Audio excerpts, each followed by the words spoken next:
Тэгэл 25-ны байдлаараа ерөөхдөө нэлээд олон батальон энд бүслэгдсэн байгаа. Араас нь одоо Оросууд Киевийг бөмбөгтөөд энэ миний зүгээс зүгээр цаг хугацааны асуудал. Тэгээ хэдүүлээ эцсийн шат руу хүрч байна.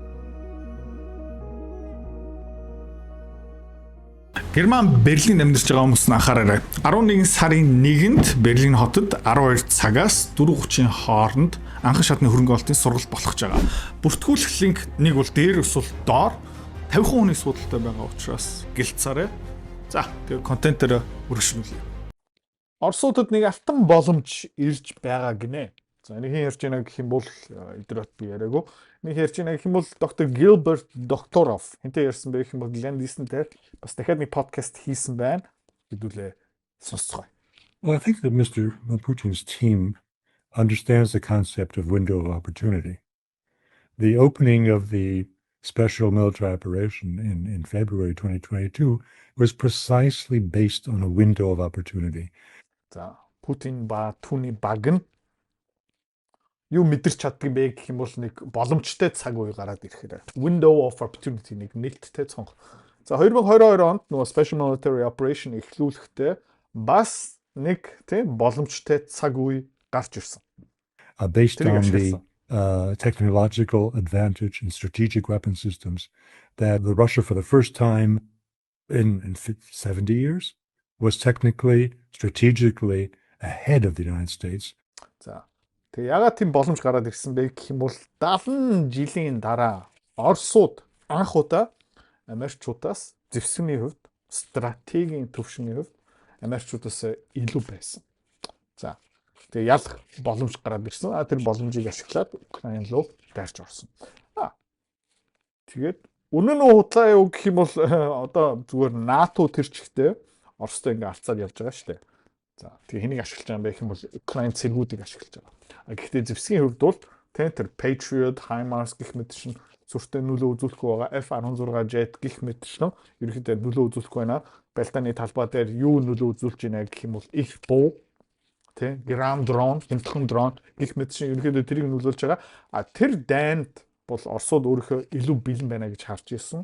Тэгээд тэдний ерөнхийдөө онцлогоо дүгнэлт бол зүг байж таарсан гэж одоо хэлж болно. За өргөжлүүлээ сонсъё.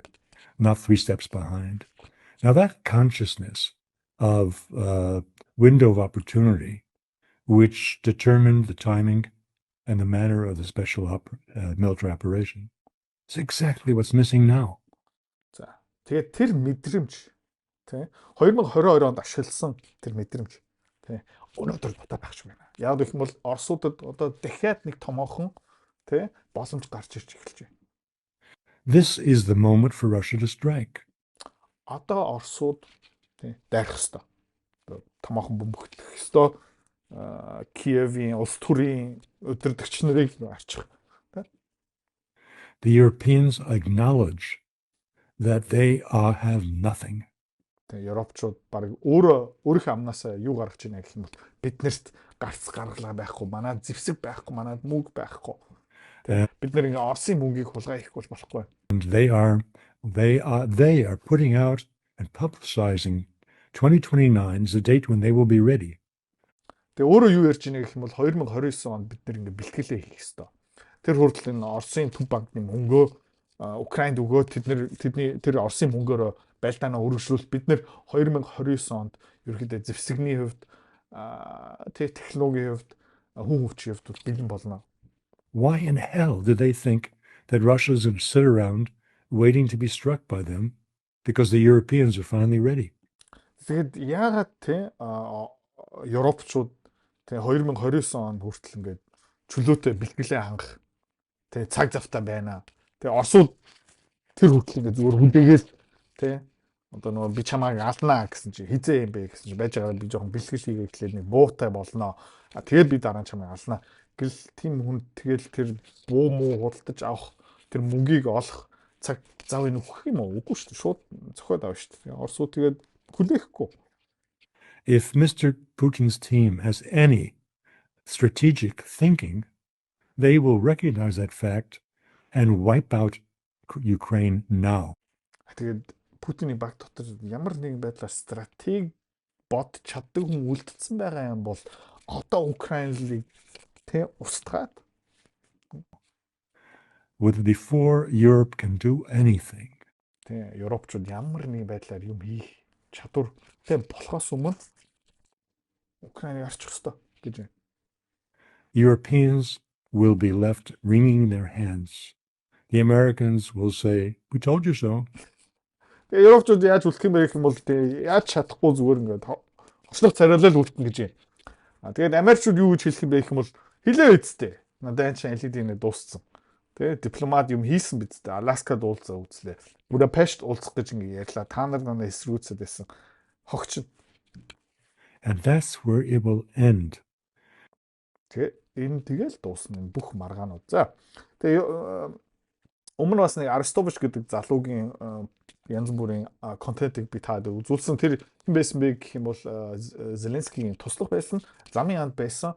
Одоо ерөөхдөө Зеленскийг нэлээд шүүмжлэг одоо юу ярьж байна гэх юм бол одоо цэргийн алба дотор эрэгтэй хүмүүс нь дуусч байгаа. Тэ. Годомжны хүмүүсийг ингээд тултлан түүгээд эхлээд ер нь бол тэр гарц гаргалаа тэр нөөц одоо бас байхгүй болж байна. Одоо юу эрэгтэй юм бэ гэх юм бол нэмэлт цэрэг. Тэгээ Арестович юу ярьж байна гэх юм бол зарим цэргийн албан ажлуудыг эмэгтэй хүнийг хийлгүүлэх ёстой.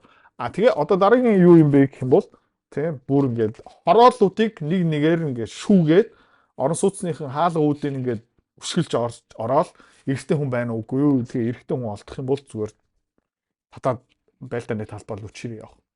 Как нарастить по личному Да составу? просто ужесточить мобилизацию, да, и всё. Вот. Тэгээ ганцхан гарцгаарлаа юу юм бэ гэх юм бол тийм тэр цэргийн татлагыг илүү хурц болох. Нужное заявление председателя Совета резервистов при сухопутных войсках, который сказал, что женщины прячутся за спинами мужчин.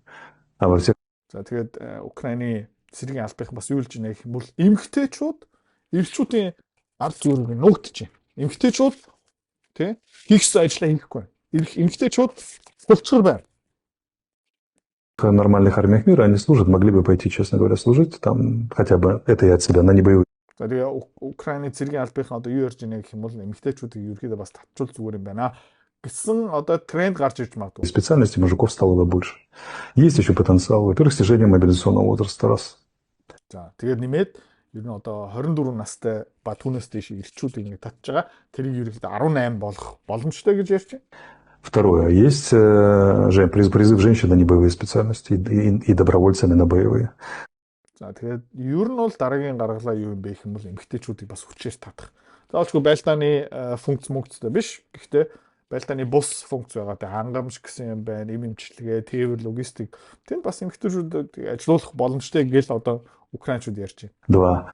Энэ юу юм бэ гэх юм бол эдгээр арга барж байгаа гэсэн үг. Третье – это ужесточение мобилизации.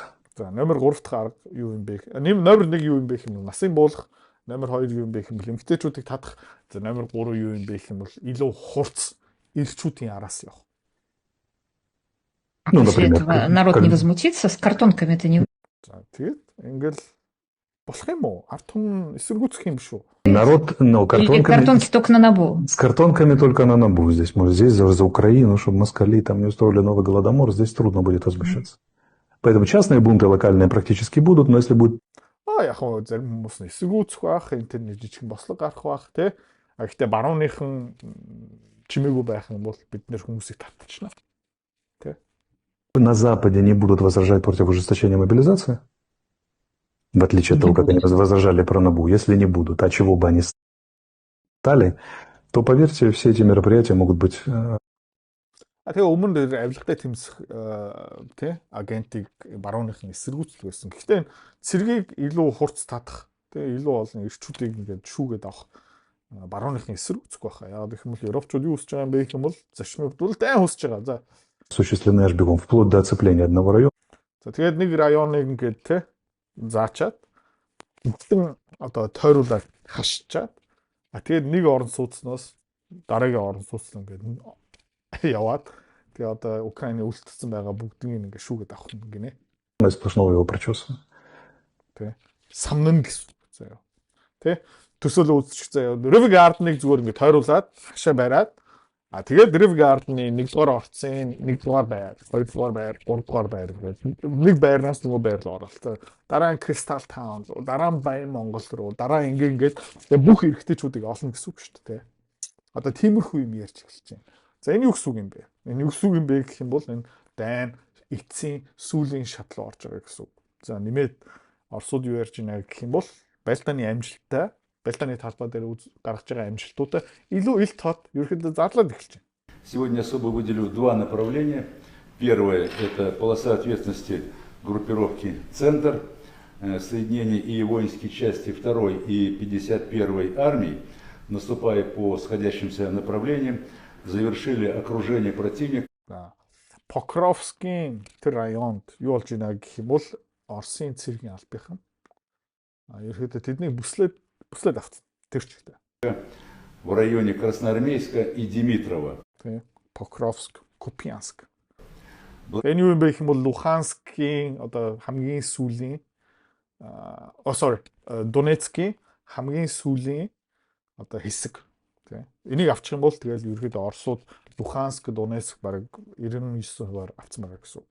Тэнд одоо хамгийн сүүлийн тас хүрэж байгаа Украин цэргийн албахан байгаа. Блокирована крупная группировка вооруженных Тэгээ одоо хэдэн батальон цэрэг тэнд бүслэгдсэн байгаа юм бэ гэх юм бол одоо сайн сонсож байгаа. сил Украины в составе 31 батальон. За 31 батальон тэнд ингээ бүслэгдсэн. 31 батальона, в том числе соединение 25-й воздушной Тэгээд та зүгээр Google ингээ ашиглаад юм уу хиймэл охин ашиглаад 31 батальон одоо хэдэн цэрэг гэсэн үг юм бэ? Яг хөө тэгэл нэг батальонд 300, 500, 600 хавцаа зэрэг байгаа. Тэгэл тэрийг 31-ээр үржүүлчих. Тэгэл ерөөхдөө юу гарч ирэх юм бэ? Та өөрөө хар. Тэгээ Покровск энэ 5 сараас өнөөдөр хүртэл хэр явж байгаа юм бэ гэдээ хэдүүлээ харцгаая тийм. Шевченкогоос ингээ орж ирээд тийм. Тэгээ баг-багаар ингээ эзлэл. Мирноград, Покровск тийм. Энэ хоёр руу ингээд Оросууд ерөөдөө нэлээд хүчтэй дайрч байгаа. Яг гэх юм бол Покровскоор дамжуулаад юу байгаа юм бэ гэх юм бол логистик зам, тээвэр, хангамж тий. За одоо ингээд 7 сараас ахуулаад ерөөдөө Оросууд нэлээд хурцтай амжилтуудыг гаргаж байгаа. 8 сар болж байна. За тэгээ буцаагаад эргүүлээд дайраад хамгийн сайн цэргийн албахан ийшээ явуулсан. Азов батальон ийшээ явуулсан гэх мэт шин. Тэгээ одоо та юу харж байна гэх юм бол 9 сар хүртэл ерөөхдөө твчсэн. Одоо 9 сар 10 сарын сүүлээр Оросууд илүү их амжилттай орчиж байна. Тэгээ юу болж байна гэх юм бол одоо ингээ бүсэн эхэлж байна тий бүслэгдэж эхэлж байгаа. Тэгэл тий 25-ны байдлаараа ерөөхдөө нэлээд олон батальон энд бүслэгдсэн байгаа. Араас нь одоо Оросууд Киевийг бөмбөгтөөд энэ миний зүгээс зүгээр цаг хугацааны асуудал. Тэгээ хэдүүлээ эцсийн шат руу хурж байна. За тэгээ мартахаас өмнө та дахиад нэг анхааруулчих. 11 сарын 1-нд Берлин хотод сургалт болох гэж байгаа шүү. Би одоо Берлинд ирсэн байна. Тэгээд тий сургалтын уулзгай дэлгэрэнгүй мэдээлэл энэ постны доор байгаа шүү. За бай бай. Герман Берлинд амьдарч байгаа хүмүүс анхаараарай. Ich komme nach Deutschland. За Берлин хотод 11 сарын 1-нд 12 цагаас анхан шатны хөрөнгө ололтын сургалт болно. За тэр сургалт хэдээс эхлэх юм бэ гэх юм бол 12 цагаас эхэлнэ. Хэзээ дуусах юм бэ гэх юм бол 4:30. Дундураа бас завсарлага мэдээж байгаа. Энэ сургалт нэр би та хэд юу заах юм бэ гэх юм бол тийм миний хамгийн амжилттай хөрөнгө оруулагчаас та хэд ер нь юу хийх ёстой юм бэ? Тэр хөрөнгө оруулагч шиг адилхан амжилт нүрэхийн тулд. За тэрийг ярьсныхаа дараа хэдүүлээ юу ярих юм бэ гэх юм бол мэдээж хамгийн муу хөрөнгө оруулагчийн бас жишээ авна. За тэр хүний алдаа хэрхэн давтахгүй байх вэ? За тэгээд дундуур завсарлана. Тэр завсарлагын дундуур таадаас надаас хүссэн юм асууж болно. Бас надаас ном худалдаж авч болно. Тэгээд дараа нь юу сурах юм бэ гэх юм бол энэ Монгол үрлэн зантай хэрхэн тэмцэж ерөөдөө хоримтлал үүсгдэг болох вэ? Хамгийн сүүлийн хэсэг тэгээ үл хөдлөхийн хөрөнгө олт. За амжилттай зөв байршил ирээдүйдээ үнд цэнэ хадгалж чаддаг өсдөг үл хөдлөхийг яаж таньж авах мэдэх сонгох вэ? За тэгээд энэ сургалт дахиад хэлье 11 сарын 1-нд 12 цагаас эхэлнэ. 50 хүний суудалтай учраас гэлс бүртгүүлээрэ. За тэгээд дэлгэрэнгүй мэдээлэл бүртгүүлэх линк энэ видеоны доор байгаа шүү. За зин вонсон бэли.